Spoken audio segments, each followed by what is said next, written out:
Nadreen, एक और बड़ा इंपॉर्टेंट वीलॉग है और इसमें कुछ डेवलपमेंट्स भी हैं जो मैं आपके साथ शेयर करता हूँ। कुछ उलमा इकराम ने भी मेरे साथ रब्ता किया और कुछ मुझे उन्होंने पैगामात भिजवाए, वो भी मैं आप तक पहुँचाता हूँ। मेरे पास बाकायदा वीडियो के अंदर पैगामात मौजूद हैं। लेकिन सबसे पहले जो एक बड़ी खबर है और इस्टेब्लिशमेंट के लिए एक मुश्किल पैदा कर देगी, वो ये है कि खैबर पख्तूनख्वा में वहाँ की जो काबीना है, उस काबीना ने एक बहुत बड़ी एक्टिविटी की है। एक्शन इन एड सिविल पार का खात्मा कर दिया और ये इस्टेब्लिशमेंट के लिए एक बड़ी परेशान कुन सूरत हाल है, क्योंकि यही एक कानून था जिसकी वजह से खैबर पख्तूनख्वा के अंदर फौज कार्रवाई करती थी। यानी इस कानून के तहत ही वो अपने इख्तियारात का इस्तेमाल करते थे। जब ये कानून ख़त्म हो गया तो अब वो अपने इख्तियारात का इस्तेमाल जब करेंगे तो वो किसी कानून के तहत नहीं होगा। पेशावर हाई कोर्ट ने इसे पहले ही इंसानी हकूक़ की खिलाफ वर्जी करार दिया था। चंद दिन पहले इसके ऊपर एक करारदाद पास हुई थी। चंद दिन तो नहीं हो गए, चंद माह हो गए। खैबर पख्तूनख्वा की असम्बली से इसके खिलाफ एक करारदाद मंजूर हुई थी, लेकिन गंडापुर साहब शदीद दबाव के बावजूद इस कानून को ख़त्म नहीं कर पाए। लेकिन अभी इसको अनाउंस किया है शफीउल्लाह जान साहब ने, जो मावन खसूसी हैं सुहेल आफरीदी के। ये आए हैं जी बैरिस्टर सैफ की जगह पे, जो अली अमीन गंडापुर के साथ मौजूद थे। बैरिस्टर साहब वही शख्सियत है जो जेल में जाकर बार बार इमरान खान साहब से मिल लेते थे। बहुत सारे लोग ये मानते हैं कि उनके एस्टेब्लिशमेंट के साथ बड़े अच्छे ताल्लुकात हैं। तो बैरिस्टर सैफ की जगह ये आए, बिल्कुल डिफरेंट आदमी है और सुहेल आफरीदी की एक ऐसी चॉइस है जिन्होंने बहुत खुलकर बात की है। और ये क्योंकि नौजवान है, ISF से इन लोगों का ताल्लुक है, तो ये पॉलिटिक्स भी बड़ी खुलकर कर रहे हैं और किसी जगह पे बैक फुट पे जाते हुए दिखाई नहीं देते। तो मीडिया के महाज के ऊपर मैंने देखा कि शफीउल्लाह जान एक बड़ी एनर्जेटिक आवाज़ है पाकिस्तान तहरीक इंसाफ की। तो देखिए पोटेंशियल कितना होता है नौजवानों में। अगर नौजवानों पे भरोसा किया जाए तो उनमें बहुत पोटेंशियल होता है। वो बहुत बड़ी उम्र के लोगों से ज़्यादा ना सिर्फ एनर्जेटिक है बल्कि ज़्यादा काम भी कर सकते हैं। बहरहाल इन्होंने अनाउंस किया कि एक्शन इन एड सिविल पार का खात्मा हो गया। अब ये खात्मा होने के बाद फौज किस हैसियत में खैबर पख्तूनख्वा में ऑपरेशन करेगी, ये अब आने वाले दिनों में हम इसके ऊपर नज़र रखेंगे। सुहेल आफरीदी एक के बाद एक प्रोग्राम कर रहे हैं और प्रोग्राम्स करने से उनकी मकबूलियत में इजाफा हो रहा है। यानी अगर हम देखें कि पहले प्रोग्राम से दूसरा, तीसरा, चौथा और अब जो सुहेल आफरीदी ने प्रोग्राम किया, ये ISF के पास गए। ये उनका बुनियादी तौर पे उनका मोर्चा है। यानी जब मुश्किल तरीन वक्त आता है, कभी हालात कंट्रोल करने होते हैं, तो आदमी अपने मोर्चे की तरफ जाता है। तो सुहेल आफरीदी का जो मोर्चा है वो ISF है, क्योंकि ISF से उनकी बुनियाद बनती है। वो ISF से आगे बढ़ते हुए यहाँ पे वज़ीर आला खैबर पख्तूनख्वा बने। तो ISF का एक बहुत बड़े इज्तिमा से उन्होंने खिताब किया। बड़ी तादाद में वहाँ पे स्टूडेंट्स मौजूद थे, नौजवान मौजूद थे। तो बातें तो उन्होंने बहुत सारी की, अशार भी सुनाए, बड़ी जज्बाती उनकी तकरीर थी। लेकिन मुझे जो उसमें सबसे इंपॉर्टेंट बात लगी वो ये है कि लोगों का मूड क्या है, खासतौर पर नौजवानों का मूड क्या है इस आईनी तरमीम के बाद। सुहेल आफरीदी ने लोगों से पूछा कि जमहूरियत और आइन सब कुछ खत्म हो चुका है, कुछ भी बाकी नहीं है, तो अब हमें क्या करना चाहिए। तो नौजवानों ने वहां पे लगातार नारे लगाए, डी चौक, डी चौक, डी चौक। नौजवान दोबारा इस्लामाबाद की तरफ जाना चाहते हैं। आपको पूरे पाकिस्तान से ये आवाज़ आती है। कत्लेआम के बाद लोग डर जाते हैं, लेकिन इस रियासत ने बार बार कत्लेआम किया, 4 कत्लेआम ये अब तक कर चुके हैं। इसके बावजूद नौजवान कहते हैं हम डी चौक जाएंगे और इमरान खान की आज़ादी के लिए अब उन्हें कोई तहरीक ही चलानी पड़ेगी। देखें, आज से पहले अगर आइन से, कानून से, निज़ाम से किसी किस्म की कोई थोड़ी बहुत उम्मीद मौजूद थी तो 26वीं आइनी तरमीम के बाद बहुत हद तक वो ख़त्म हो गई थी। 27वीं आइनी तरमीम के बाद तो बिल्कुल ही ख़त्म हो गई। अब अगर कोई बेवकूफ़ी होगा जो इस निज़ाम से उम्मीद लगाएगा इमरान खान साहब के बाहर आने के या चीज़ों के ठीक होने के, अब 2 रास्ते हैं। या तो कोई दबाव बढ़ जाए और उसके बाद कोई मफाहमत हो जाए, और दूसरा रास्ता यह है कि अवामी ताकत, शदीद तरीन दबाव और एस्टेब्लिशमेंट के ऊपर अवाम का डंडा, निज़ाम के खिलाफ अवामी बगावत। अगर ये काम हो जाता है तो फिर तो बिल्कुल ही सिलसिला चेंज हो जाएगा। मेरे ख्याल में इसके अलावा हल अब कोई बचा नहीं है। जो कुछ इन्होंने आइन के साथ कर छोड़ा है उसके बाद कोई रास्ता बचता नहीं है। जो अदलिया के साथ कर छोड़ा है, ये वकला के अंदर बड़ा सख्त रद्द-ए-अमल आएगा। जो जजेस इस्तीफा दे रहे हैं, मुझे नहीं लगता कि वो घर जाके बैठ जाएंगे और घर बैठ के वो कहेंगे जी हैप्पी बर्थडे टू यू, ऐसा नहीं होगा। ये जो सुहेल आफरीदी हैं, ये भी एक तहरीक को चलाएंगे। अगर आप खैबर पख्तूनख्वा की हुकूमत खत्म करेंगे, ये एस्टेब्लिशमेंट ये कर सकती है, तो इन्हें भुगतना पड़ेगा, क्योंकि पूरे खैबर पख्तूनख्वा में इसके बाद आग लगेगी एहतजाज की। एक ही सूबा है जहां पे लोगों ने अपना मैंडेट बचाया हुआ है, वहां आप ये कर नहीं सकते। सुहेल आफरीदी कन्वेंशन के बाद, स्टूडेंट्स से मिलने के बाद फौरी तौर पे पहुंचे। जो ड्रोन हमले के अंदर जो लोग निशाना बने, वहां वो जख्मियों से मिले, उनके साथ उन्होंने बातचीत की। ये एक जेस्चर है कि वो लोगों के साथ खड़े, और जो ड्रोन हमलों की तरह ज्यादतियां हो रही हैं वो उनके खिलाफ है, और वो नहीं चाहते कि आम शहरियों के ऊपर ड्रोन हमले किए जाएं। तो आइन से तो अब कोई उम्मीद नहीं है, बैनुल-अक़वामी सतह के ऊपर आवाजें उठ रही हैं। मिसाल के तौर पे ये ICJ, ये एक इंटरनेशनल बॉडी है, एक कमीशन है जस्टिस का, उन्होंने एक रिपोर्ट जारी की है। उन्होंने इसके ऊपर तहफ़्फ़ुज़ात का इजहार किया जो 27वीं आइनी तरमीम पाकिस्तान में पास की गई है उसके हवाले से। खबर यह है कि बैनुल-अक़वामी कमीशन बराए माहिरीन कानून, इन्होंने जुमेरात को एक बयान जारी करते हुए 27वीं आइनी तरमीम की मंजूरी की शदीद तरीन मजम्मत की और इसे अदलिया की आज़ादी और कानून की हुक्मरानी पर खुला हमला करार दिया। ये बैनुल-अक़वामी सतह पर अब रद्द-ए-अमल आ रहा है। गुज़िश्ता साल भी ICJ ने 26वीं आइनी तरमीम के नाफिज होने को अदलिया की आज़ादी के लिए एक धचका करार दिया था। अब पूरी दुनिया से आवाज़ें उठ रही हैं और हम भी आवाज़ उठा रहे हैं। हर जगह जहाँ मैं जाता हूँ ओवरसीज़ पाकिस्तानी इस पर आवाज़ उठाते हैं। ओवरसीज़ पाकिस्तानियों को वाकई बहुत ज़्यादा परेशानी है। ये कौन सा तजर्बा है जो ये पाकिस्तान के साथ कर रहे हैं? याद रखिएगा, ये वाहिद आर्मी चीफ नहीं है, वाहिद फील्ड मार्शल नहीं है जिसको इस्तिस्ना मिल गया है। ये सिलसिला अब चलता रहेगा। ये सिर्फ आसिम मुनीर साहब तक महदूद नहीं रहेगा। जो भी आर्मी चीफ आएगा वो आर्मी चीफ आने के बाद कुछ छोटी मोटी लड़ाई करेगा, फील्ड मार्शल बनेगा और ताहयात इस्तिस्ना और ताहयात मुराद लेकर बैठ जाएगा। फिर आपको जान छुड़ानी मुश्किल हो जाएगी। सारे इख्तियारात फौज के उसके पास आ जाएंगे। वो मुल्क के स्याह और सफेद का मालिक बन जाएगा। जो दिल करेगा वो करेगा। वो ये पाकिस्तान के साथ घिनौना खेल खेल दिया गया है। ये मैं आपको एक और चीज बताता हूं, यही पीपल्स पार्टी और PMLN इस तुगे को चाटेंगे। ये देखिएगा, याद रखिएगा आप मेरी बात, ये लिख ले आप किसी कागज पे। ये पीपल्स पार्टी और PMLN एक दिन रोएंगे और ये तरमीम वापस लेंगे। ये इन्हें लेनी पड़ेगी। सारी पॉलिटिकल पार्टीज मिलकर एक दिन ये तरमीम वापस लेंगी और इस वक्त को सारे लोग कोस रहे होंगे कि ये हमसे क्या हो गया। वजह यह है कि फर्द वाहिद को, जब एक बावर्दी शख्स को आप इतनी ज्यादा ताकत दे देंगे, उसको इतने ज्यादा इख्तियारात दे देंगे, फिर वो आउट ऑफ कंट्रोल हो जाएगा। जो एब्सोल्यूट पावर होती है ना, वो करप्ट करती है और वो इंसान के दिमाग को पागल कर देती है और उसके बाद वो आदमी कुछ भी कर सकता है। इमरान खान को तो पहले ही ज़हनी मरीज कहते हैं आसिम मुनीर साहब को। ये प्रॉब्लम बढ़ता जाएगा और आने वाले दिनों में भी बढ़ेगा।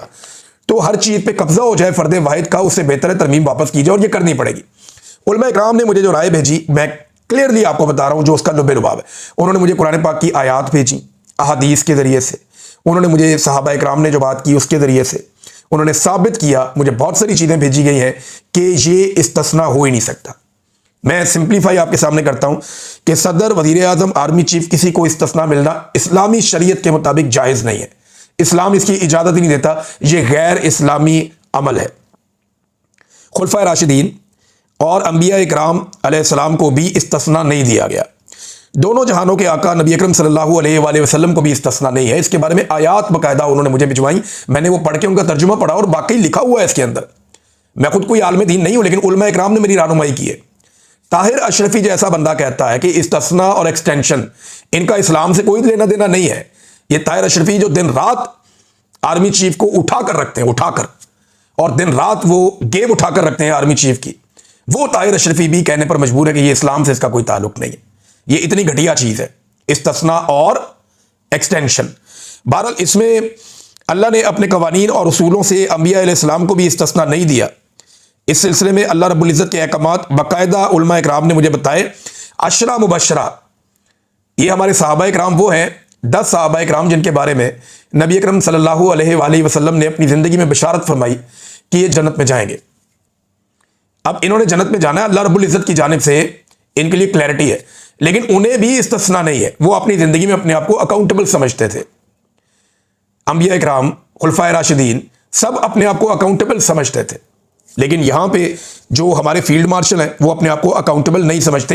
ये गैर इस्लामी है। मौलवी इसके ऊपर क्यों नहीं बोलते, क्यों नहीं इसके ऊपर बात करते? मैं हैरान हो रहा हूं। उन्हें इसके ऊपर बात करनी चाहिए। हर चीज में उनका इस्लाम खतरे में पड़ जाता है, यहां उनका इस्लाम खतरे में नहीं पड़ रहा। जावेद हाशमी साहब ने इस हवाले से एक ट्वीट किया, मैं आपको पढ़ के सुनाता हूं। आसिम मुनीर साहब, आपने डर कर इस्तिस्ना ले ली है क्योंकि आप जानते हैं कि इमरान खान वापस आ गया तो क्या होगा। इस तरमीम ने अदलिया पर वार से भी ज्यादा अस्करी पार्टियों यानी पीपल्स पार्टी और नून लीग को मार दिया है और दूसरी जानिब जमहूरियत की जंग लड़ने वालों को मजीद ताकत दे दी है। अभी तक जो लोग ये समझते थे ना कि ये निज़ाम कभी ना कभी चल पड़ेगा, चलो कोई ना कोई पाकिस्तान का बन जाएगा, या जिन लोगों को थोड़ी बहुत अदालत से, सिस्टम से उम्मीद थी कि चलो चलने देते हैं, ठीक हो जाएगा, केस तो लगा हुआ ना इमरान खान का, कभी तो बाहर आएगा। अब उन सबको पता चल गया कि अब नहीं बाहर आएगा। उन सबको आइडिया है कि जब तक आसिम मुनीर साहब ये ताकत एंजॉय कर रहे हैं, ये इमरान खान का सामना नहीं करेंगे। लिहाजा इमरान खान को बाहर निकालने के लिए इन सबका बाजू मरोड़ना पड़ेगा और अब सबको इसके अंदर अपना किरदार अदा करना पड़ेगा, क्योंकि इमरान खान इस वक्त अब पाकिस्तान का मसला है, पूरे पाकिस्तान का मसला है। देखिए, इमरान खान के जो बदतरीन मुखालिफिन है ना, बदतरीन, वो इतनी बात तो मानते हैं तनकीद करने के बावजूद कि 90% इमरान खान साहब मकबूल हैं। 90% वो ये सब मानते हैं। मैं 70-80% कहता था, लेकिन बदतरीन मुखालिफिन जब 90% कह रहे हैं तो फिर मेरी क्या जरूरत है। लेकिन जो ये इमरान खान के साथ कर रहे हैं और जिस तरह से अपने आप को एक्सपोज कर रहे हैं, उसके बाद इमरान खान साहब की मकबूलियत को ये 95-99% तक पहुंचा देंगे। आपको ढूंढ ढूंढ के, बैटरियां मार मार के, चिराग लेके आप ढूंढेंगे तो आपको बड़ी मुश्किल से इमरान खान का मुखालिफ मिला करेगा। ये मुझे बाहर नहीं मिलता ना, बहुत मुश्किल से मिलते हैं लोग। मैं 100-150 बंदे को मिलता हूं तो 1-2 बंदे मुझे मिलते हैं जो इमरान खान साहब के मुखालिफ होते हैं। लेकिन मजे की बात यह है कि जो मुखालिफ होता है ना, वो बदतरीन मुखालिफ होता है। इमरान खान से या तो लोग इस वक्त शदीद प्यार कर सकते हैं या शदीद नफरत कर सकते हैं। कोई आदमी अपने आप को बीच में न्यूट्रल नहीं रख सकता, क्योंकि इमरान खान साहब ने इसकी गुंजाइश ही नहीं छोड़ी। उन्होंने अपनी थॉट के जरिए से, अपनी सोच के जरिए से इतनी क्लैरिटी पैदा की है, इतनी क्लैरिटी पैदा की है कि आज लोग दो राय रख ही नहीं सकते। या तो कोई बदतरीन बुग़्ज़ के अंदर मुब्तला होगा, बहुत थोड़ी तादाद है आजकल, या लोग इमरान खान से बेपनाह मोहब्बत करते हैं। और मैंने ज्यादा लोगों को देखा कि वो बहुत प्यार करते हैं इमरान खान साहब से। हर जगह जहां मैं जाता हूं, मुझे आज नेपाल के कुछ लोग मिले, मुझे इंडिया के कुछ लोग मिले, मुझे कुछ और मुल्कों के लोग मिले, तुर्की मुझे मिलते हैं, तुर्क बहुत बड़ी तादाद में मिलते हैं, मुझे कुर्द लोग मिलते हैं, आज़रबाईजान के लोग मिलते हैं, सेंट्रल एशिया के लोग मिलते हैं, श्रीलंकन मिलते हैं, बांग्लादेशी मिलते हैं। वो सारे एक ही बात करते हैं कि जनाब पाकिस्तान में हमें सबसे ज्यादा दिलचस्पी इमरान खान में। वो इतना बड़ा लीडर है, आपने उसको जेल में क्यों रखा हुआ है? अब हम उन्हें क्या बताएंगे किसने जेल में रखा हुआ है? जिनका दिमाग ही नहीं काम करता, मुट्ठी खोपड़ी, उन्होंने पकड़ के इमरान खान को जेल में डाल दिया। क्योंकि इमरान खान का वैसे मुकाबला कर नहीं सकते, आसाब की लड़ाई लड़ नहीं सकते, इल्म की लड़ाई लड़ नहीं सकते, मैदान के अंदर मुकाबला कर नहीं सकते, अवामी बयानिए के अंदर या नैरेटिव के ऊपर वो इमरान खान का मुकाबला नहीं कर सकते। तो आसान तरीका पकड़ो, अंदर डालो। और अब बदले पे बदला ले रहे हैं। शहजाद अकबर साहब का देखे ना, उनको पासपोर्ट ही नहीं दे रही हुकूमत, कितनी बड़ी ज्यादती है। पहले उनके भाई को पकड़ा, शहजाद अकबर साहब के, उनके भाई को पकड़ के डाल दिया, अब जबरी तौर पे लापता कर दिया। वो जहां पे मुझे रखा हुआ था ना जबरी तौर पे लापता, मुझे वहां पता चला था कि वहां शहजाद अकबर के भाई को भी कुछ देर के लिए लाया गया था, उसे जबरी तौर पे लापता कर दिया। पहले उसके भाई को इतनी अजियत और तकलीफ दी, फिर उसे कहते रहे आके इमरान खान के खिलाफ वादा माफ गवाह बन जाओ तो हम आपको जो है बख्श देते हैं। अब उन्होंने इनकार किया, शहजाद अकबर ने बेवफाई करने से इनकार कर दिया, अपने भाई की तकलीफ बर्दाश्त कर ली, फैमिली की तकलीफ बर्दाश्त कर ली, लेकिन इनकार कर दिया। उसके बाद शहजाद अकबर के ऊपर बरतानिया के अंदर अटैक किया गया, एसिड फेंका गया उनके ऊपर। वो तो शुक्र है उन्होंने आंखों में ऐनक पहनी हुई थी, उनकी आंखें बच गई। और उसके बाद से लेकर अब तक बार बार बरतानवी जो सिक्योरिटी इदारे हैं वो उनकी आगे कभी गाड़ी चेक करते हैं, कभी घर चेक करते हैं, कभी उन्हें देखते हैं, और बार बार उन पर दबाव डाला जाता है कि आप बरतानिया में असाइलम ले लें। अब वो लोग भी जरा डूब के फौत हो जाएं जो ये कहते थे कि ये सारे असाइलम ले रहे हैं बरतानिया में। शहजाद अकबर साहब ने तो असाइलम नहीं लिया। शहजाद अकबर साहब के पीछे तो ये भागते थे सारे एजेंसियों वाले जो बरतानिया के, और उनकी पुलिस, उनका इंतजामिया आकर कहती थी आप असाइलम क्यों नहीं लेते, हम आपको सिक्योरिटी प्रोवाइड करते हैं। तो उन्होंने कहा जी मुझे नहीं चाहिए, मैं असाइलम नहीं लूंगा, मेरे पास पाकिस्तानी पासपोर्ट है। अब उनके पास पाकिस्तानी पासपोर्ट है, वो जाकर अप्लाई करते हैं, वो पासपोर्ट ही नहीं दे रही गवर्नमेंट। वो बार बार जाते हैं, मैंने ट्रैवल करना है, मुझे ट्रैवल डॉक्यूमेंट मुझे आप दे दें, मेरा पासपोर्ट, तो गवर्नमेंट उन्हें पासपोर्ट नहीं दे रही। ये इस लेवल तक गिर गए हैं, इस लेवल तक ये लोग नीचे चले गए। नाज़रीन, अदलिया की हालत ये कर दी गई है कि फैसल वाडा जैसे बंदे अदलिया को धमकियां लगा रहे हैं। मैं एस्टेब्लिशमेंट को सिर्फ ये बताना चाहता हूं कि ये धमकियां आपके खाते में पड़ रही हैं। ये जो बार बार कहा जा रहा है ना, ये जरा 2-4 जुमले मैं आपको बता भी देता हूं कि किस नौयत की धमकियां लगाई जा रही हैं कि हम किसी को उठाकर कहीं ट्रांसफर करें, ये हमारी मर्जी होगी, ये इब्तदाई इश्क है, आगे देखें होता है क्या क्या। अभी इन्हें सींग से पकड़ना है, कानूनी तौर पर इन्हें भगा भगा कर पागल करना है। अभी तो ऊंट पहाड़ के नीचे आया है, बड़ी बड़ी बातें, जिसकी चाय पतलून उतार दी, हम बताएंगे, हम फैसला करेंगे। मैं तो 10 साल की प्लानिंग करके बैठा हुआ था। इन्हें वो शरबत पिलाने जा रहा हूं कि इन्हें दिन नजर आएगा ना रात नजर आएगी। अंदाजा करें आप, ये एक जबान है एक सेनेटर की, ये सेनेटर की जबान नहीं है, ये एस्टेब्लिशमेंट की जबान है। एस्टेब्लिशमेंट याद रखे, ये सारा कुछ आपके खाते में पड़ेगा। ये आप करवा रहे हैं जजेस की तौहीन, और ये सब कुछ आप ही कर रहे हैं।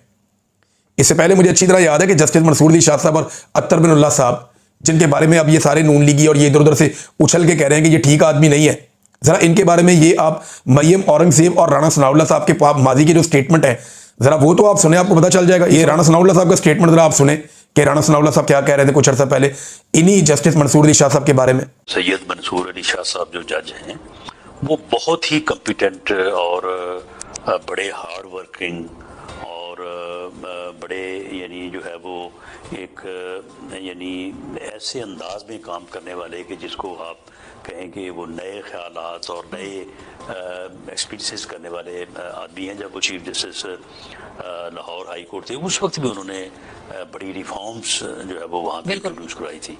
अगर वो चीफ जस्टिस पाकिस्तान के बनते तो वो अपने इन रिफॉर्मेशन एजेंडा के ऊपर ज्यादा बेहतर अंदाज से काम कर सकते थे। देखें जी, आपने सुना राणा सनाउल्लाह साहब कितनी तारीफें कर रहे हैं। अब जरा मरियम औरंगजेब साहब के मुंह से भी आप तारीफें सुन लें इन्हीं दोनों जजेस के बारे में जिनके ऊपर अब ये सारे हमलावर हैं अपने टाउटों समेत। ये सुने आप। और जो 4 अक्सरियत जजेस जिसमें justice Mansoor Ali Shah, justice Jamal Khan Mandokhel, justice Yahya Khan Afridi और जस्टिस अतर मिनल्ला साहब ने चारों ने अब फैसला दे दिया है। और आज अतर मिनल्ला साहब ने जो फैसला दिया है उसमें ना सिर्फ अदालती कार्रवाई के ऊपर सवालिया निशान है बल्कि कैटेगोरिकली ये कहा है कि ना वो इस बेंच से अलग हुए थे, ना उन्होंने रिक्यूज किया था और ना उन्होंने अपने आप को डिसएसोसिएट किया था। और उन्होंने अपने तीनों ब्रदर जजेस जो हैं जिन्होंने फैसले दिए हैं। आगे भी और चीजें देखें कैसी ये तारीफें किया करते थे। इन्हें जज पता किस तरह का चाहिए होता है, मैं आपको दिखाता हूं इन्हें किस तरह का जज चाहिए होता है। ये जस्टिस कयूम और शहबाज शरीफ की एक डिस्कशन है पुराने दौर में जब शहबाज शरीफ वजीर आला हुआ करते थे यहां पंजाब में और जस्टिस कयूम एक जज हुआ करते थे। जरा एक जज की और वजीर आला की आपस में गुफ्तगू सुने, इन्हें इस तरह के जज पसंद है। सुनिए।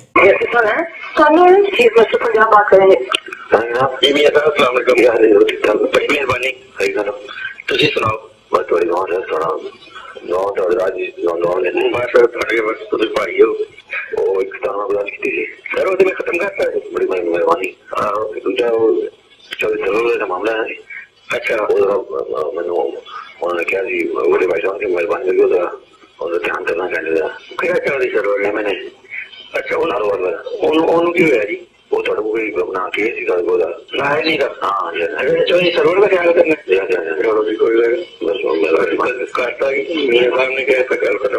देखें जी, नवाज शरीफ साहब का हुक्म पहुंचाया कि चौधरी सरवर नाम का एमएनए है उसकी नाअहली का केस है आपके पास जज साहब, तो जरा उसका ख्याल कर लेना।